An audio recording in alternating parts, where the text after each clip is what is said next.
Remember that moment in the League of Extraordinary Gentlemen when Sean Connery's Alan Quatermain first laid eyes on Captain Nemo's impossible car? That gleaming white monster rolling through 19th century Europe looked like it had come straight out of a fever dream. Part submarine, part temple, part weapon. The movie itself, mostly forgotten. But that car? That car became a legend no one ever really talked about. It shouldn't have existed.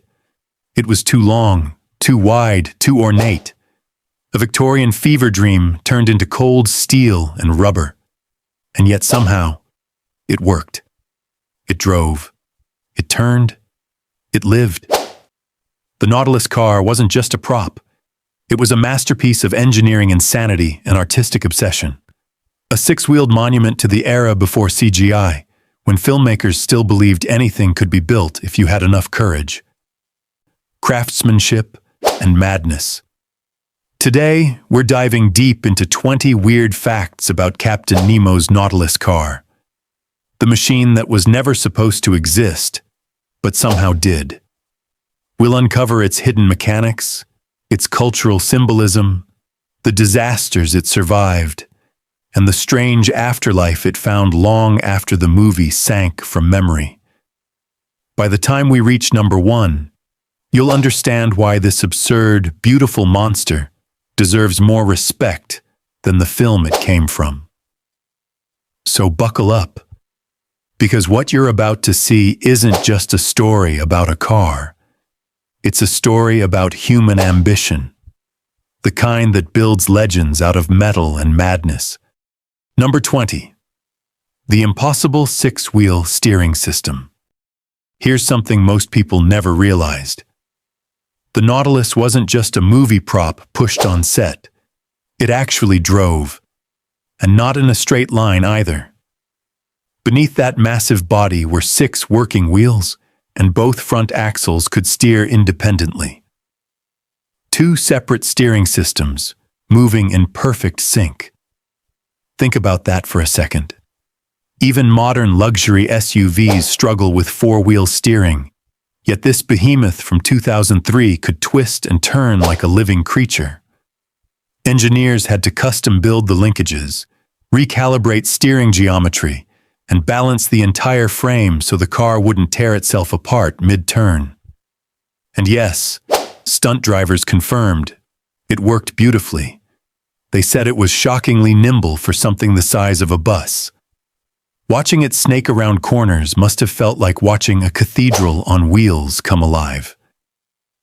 Parallel parking, though, forget it. You'd need nerves of steel and maybe divine intervention. Number 19, the colossal footprint.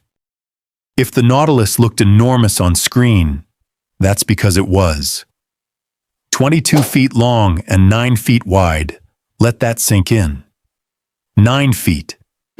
That's wider than a Hummer H1 and longer than a Suburban. This thing wasn't a car. It was a building on wheels. In fact, during production, they had to scout filming locations based solely on whether the car could physically fit through the streets. Bridges were reinforced. Doorways widened. Street furniture gone. Every time it appeared, the crew had to clear entire blocks. And remember, this was supposed to be a vehicle from the 1800s. Can you imagine Victorian London facing this monster? Horse carriages would have fled in terror, cobblestones shaking beneath its weight. It was impractical, ridiculous, and utterly unforgettable. Number 18, the hydraulic shapeshifter. One of the Nautilus car's wildest tricks wasn't in the story. It was in the hydraulics. Hidden beneath its ornate panels was a full-body hydraulic lift system that could raise or lower the car on command. Need extra clearance for debris? Lift it. Want a lower, meaner stance for an action scene? Drop it. The system could move several inches in either direction, powerful enough to lift the car's massive weight entirely off the ground. And none of it was CGI. Every motion you see on screen is real machinery at work. Operators controlled it remotely during filming, synchronizing the rise and fall with camera moves to make the car look alive. That scene where the Nautilus seems to rise majestically before charging forward? Pure hydraulics. No visual effects. The result is pure cinematic poetry, mechanical muscles flexing beneath sculpted ivory steel. Number 17. Firefighter origins. Underneath all that carved steel and gleaming ivory paint, the Nautilus had the heart of a rescue vehicle. Its entire chassis came from a Land Rover fire tender, the kind of truck built to carry thousands of liters of water and survive brutal conditions. Think about that irony for a second. A machine once designed to save lives was reborn as a cinematic war chariot. The production team chose the fire tender for one simple reason: strength. It was one of the few frames sturdy enough to carry the Nautilus's enormous weight and six-wheel setup. The suspension was heavily reinforced, the frame extended, the axles rebuilt from scratch. The result was a foundation so tough that even after multiple takes of heavy stunt driving, the car just kept going. A vehicle made to fight fires, now thundering through movie chaos. That's poetic symmetry only Hollywood could imagine. Number 16. The Rover V8 heartbeat. Powering this Leviathan was a surprisingly humble engine. A Rover V8, originally born from a 1960s Buick design.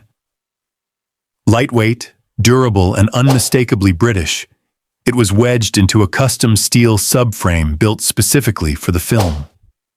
Fitting it wasn't simple. The engineers had to create bespoke motor mounts, craft new cooling ducts, and snake exhaust pipes through a maze of 6 wheel wells without melting the tires. But once it roared to life, it had just the right tone. Deep, throaty, and royal. The kind of sound that makes you think of an empire on the move. That engine didn't just power the car, it powered the illusion. Every low-frequency rumble in those chase scenes, that was the real Rover heartbeat, echoing through a body that looked part submarine, part temple. Number 15. 80 miles of madness. Now here's where things get wild. Despite weighing several tons and stretching over 20 feet, the Nautilus could hit around 80 miles per hour. That's faster than some modern delivery vans.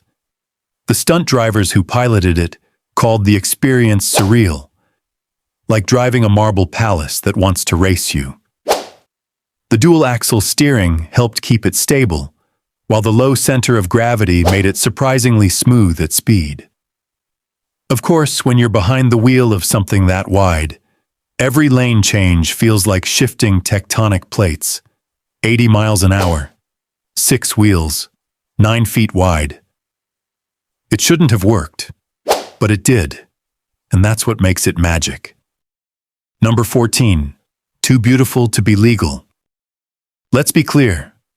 The Nautilus car was never road legal, not even close. At 9 feet wide, it broke every regulation in the British rulebook. No airbags, no crumple zones, visibility, practically zero. You could lose an entire Mini Cooper in its blind spot. To move it between filming locations, the production needed special transport permits and even police escorts. Some bridges couldn't handle the width, and tunnels were completely off limits. Every journey had to be planned like a military operation. Insurance?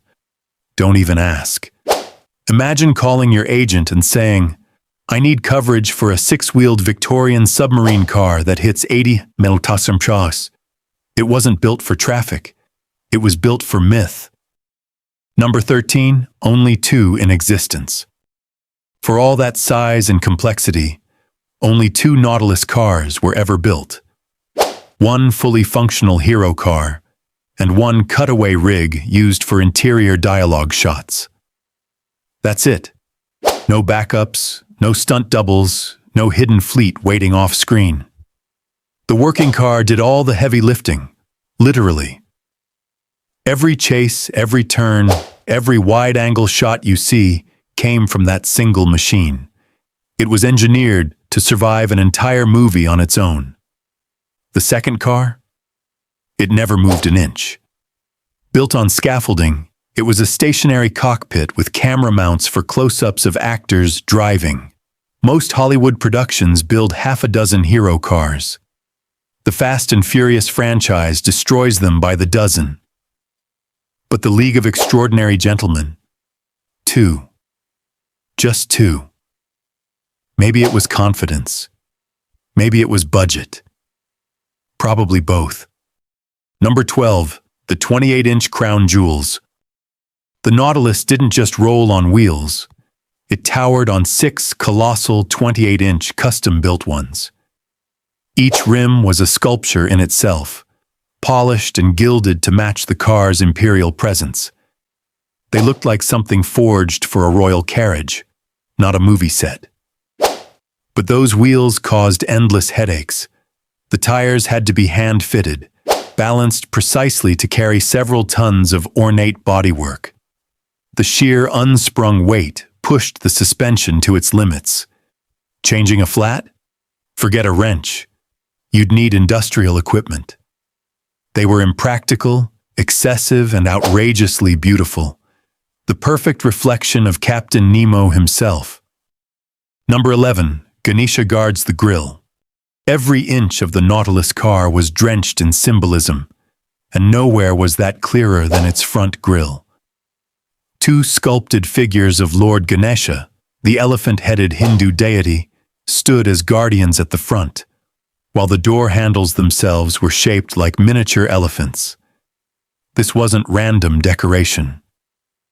In this film, Captain Nemo was reimagined as an Indian prince engineer, and the car's ornate design became an extension of his identity, a rolling temple built by a man of science and faith. Every carving, every brass flourish was crafted to echo 19th century Indian architecture, researched and sketched by the art department for weeks. The result wasn't just beautiful, it was meaningful. The Nautilus wasn't only a machine, it was a statement of culture, pride, and craftsmanship. Number 10. The cracked ivory finish.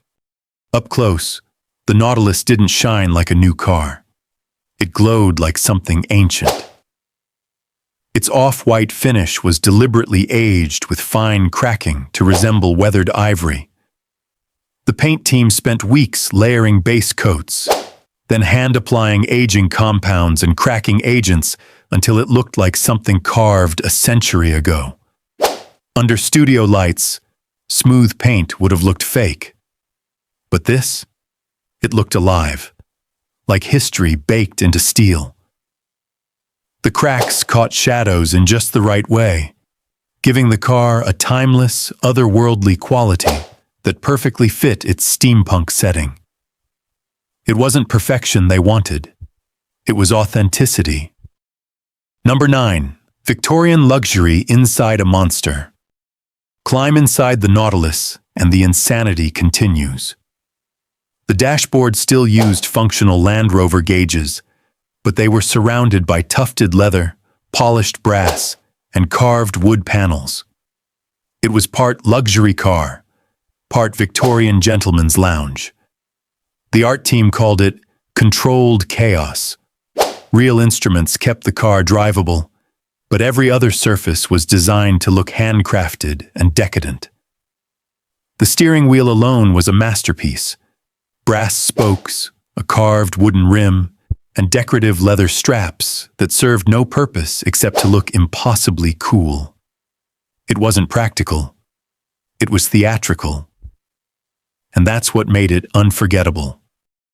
Number 8. Designed by a visionary, Carol Spear. Behind all that opulence was one woman's vision. Carol Spear, the film's production designer and longtime collaborator of David Cronenberg. She didn't just design a car, she built a world. Spear imagined the Nautilus as a fusion of Nemo's mind, part engineer, part philosopher, part prince. The car's sheer size represented his ego and ambition, while its ornate patterns reflected his royal background. Every piece had a story, from the elephant motifs to the hand-etched brass lines. She fought to make it real, not digital. Practical effects, real craftsmanship, real light on real metal. Because to her, authenticity wasn't just a style, it was storytelling.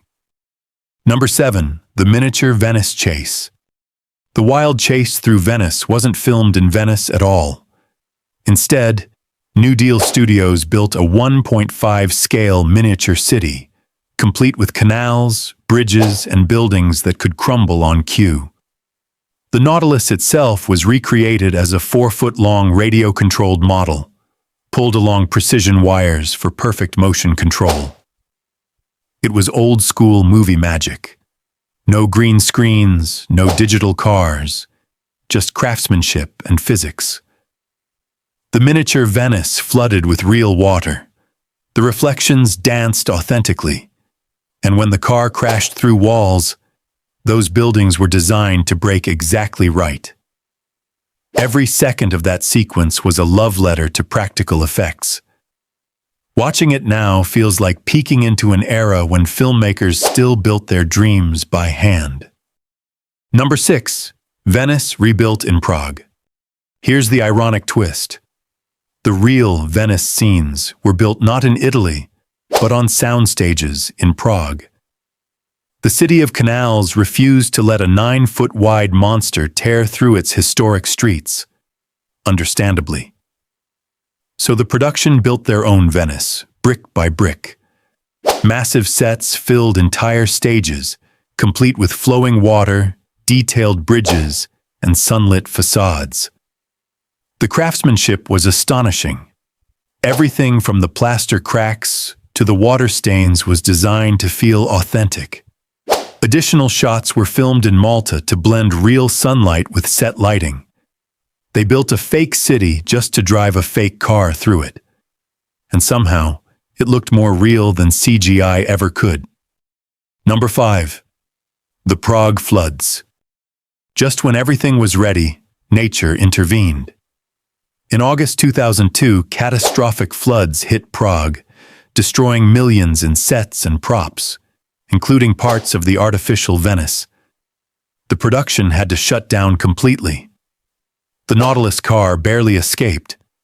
It was moved to higher ground just in time, but many of the secondary miniatures and mechanical rigs were lost. Some scenes had to be rewritten entirely, others rebuilt from scratch. It's the kind of chaos that reminds you, even movie legends aren't immune to real-world disasters. Number 4, poster-worthy co-star. The marketing team knew what they had. On the official poster for the League of Extraordinary Gentlemen, the Nautilus dominates the lower half, gleaming like a myth forged in steel. It wasn't just a vehicle, it was the movie's second lead. It appeared in every trailer, every press tour, even at premieres where the full-size car was displayed for photos. Toys, model kits, and limited edition sculptures followed. Critics may have torn the film apart, but everyone agreed on one thing. The car was magnificent. Sometimes the machine steals the spotlight and earns it. Number 3, the parade star. After filming, the real Nautilus didn't retire quietly. It went on tour, appearing at the Essen Motor Show in Germany and later parading through London in the Lord Mayor's show. Imagine that, centuries of British pageantry, and suddenly this 6-wheeled submarine car rolls by. Crowds went wild. The car moved under its own power, polished and regal, escorted like royalty. It wasn't a film prop anymore. It was a celebrity. Number 2, auction at Blenheim Palace. In July 2015, the screen-used Nautilus was sold at Blenheim Palace. Winston Churchill's birthplace and a UNESCO World Heritage Site. The irony was delicious. A fictional prince's car being auctioned at a real palace. Collectors expected it to fetch hundreds of thousands, but the final hammer price was just $31,160, around $50,000. For that, the buyer took home not just a car, but a one-of-a-kind piece of cinematic craftsmanship. Whoever bought it never revealed their name. Somewhere, behind a private gate or in a hidden warehouse, the Nautilus still waits, silent but unforgotten.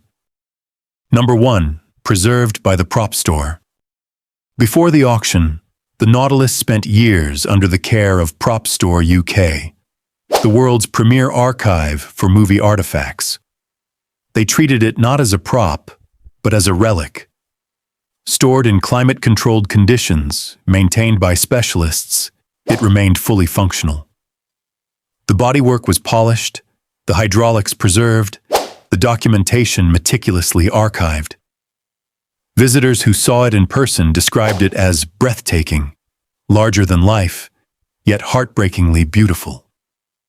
2 decades later, it still exists, a monument to an era when cinema dared to build the impossible. And there you have it, 20 weird, wonderful, and completely real facts about a car that was never meant to exist. The Nautilus wasn't just metal and gears, it was imagination given form. Built in an age before CGI ruled the screen, it stood as a monument to human audacity. Proof that cinema was once fearless enough to build the impossible rather than simulate it. The movie it came from may have faded from memory, but this car outlived it. It became more than a prop. It became a legend. A reminder that even when a story sinks, the craftsmanship behind it can still rise and shine above the surface. Maybe that's why we still talk about it 2 decades later. Because somewhere between madness and genius, someone decided to turn a fantasy into steel, and it worked. So now I want to hear from you. Which of these 20 insane details surprised you the most? Let me know in the comments below. And if you love uncovering forgotten movie machines, don't forget to hit that like button, share this video, and subscribe for more stories from the golden age of cinematic engineering. Until next time, keep your gears turning and never stop building the impossible.